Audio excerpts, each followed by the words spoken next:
Amiskwaciwâskahikan Scott Jonathan Iserhoff. I'm from Amiskwaciwâskahikan First Nations, and I'm chef and founder of Pei Pei Chei Ow.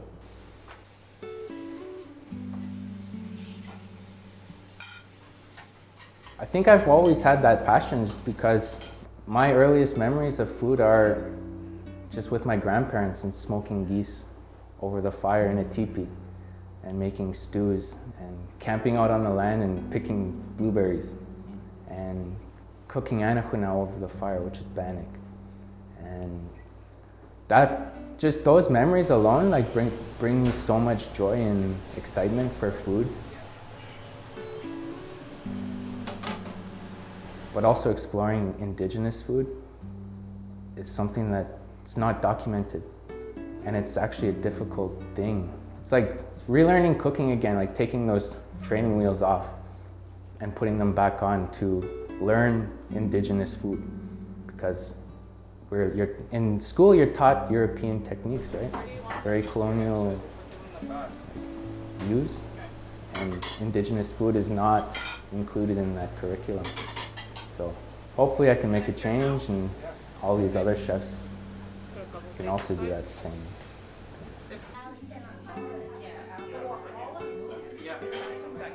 What did it feel like when you started to realize that the Indigenous cuisine had a different philosophy to it? Just like paying respect to what you're eating, and also what you're taught. Like when I was taught cooking, like watching my grandparents, my Moshom Louis Shisheesh, they'd always tell me, cook with good intention. And as a kid, I'm like, what's that even mean? And in restaurants, like it's so toxic. So good cooking with intention means having good energy and good thoughts and just doing things in a good way, right? Because food's medicine. And that's when it clicked in. Food's medicine, we need good intentions and exploring this food. And when I'm cooking geese or duck, all these memories start flooding my mind, and it's just happiness. Pei Pei Chei Ow has grown itself, really making good relations with people, being careful with who I partner up with, just because energies, and just like people taking advantage of Indigenous people, right?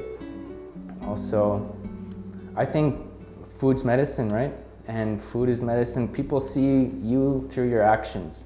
And if you're genuine about everything, if you're committed to continuing these good intentions, especially with employees, that's through paying them a fair wage, not taking advantage of them, not overworking them, like really appreciating their work. And I think always learning. And if I ever get to this point where I think I know everything, then I need to restart and reevaluate my ways.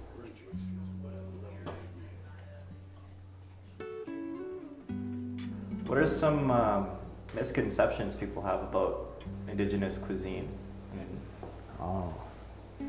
That we're all the same, that we all cook the same, but Indigenous food is very regional. From the West Coast, you got salmon, you got access to the ocean. In the prairies, the bison.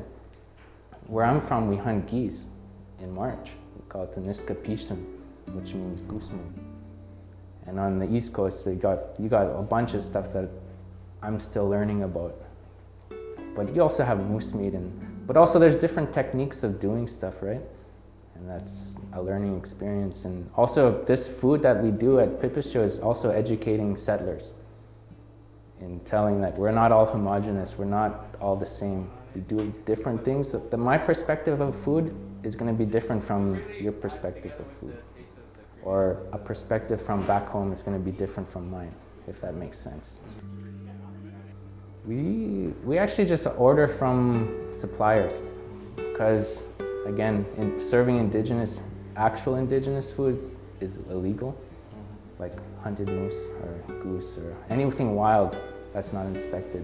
You can get a lot of charges for that. But also, like we like to forage for stuff.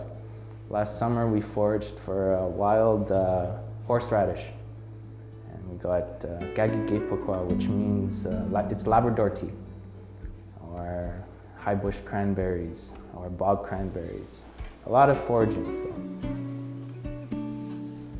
I think it's important for Indigenous people to eat their traditional foods because I think food is overlooked. People like to focus on ceremony and like sweats or something like that. But food is actually like the first defense to reclaiming your identity, because your body is so in tune with what your ancestors ate, and it's not used to what we're eating right now, like chicken, beef, pork. If we go back to our traditional ways of eating, even if it's just like a buffalo meat with like some vegetables you got from the store, that's food sovereignty already, right? And yeah, just reconnecting to how we used to eat.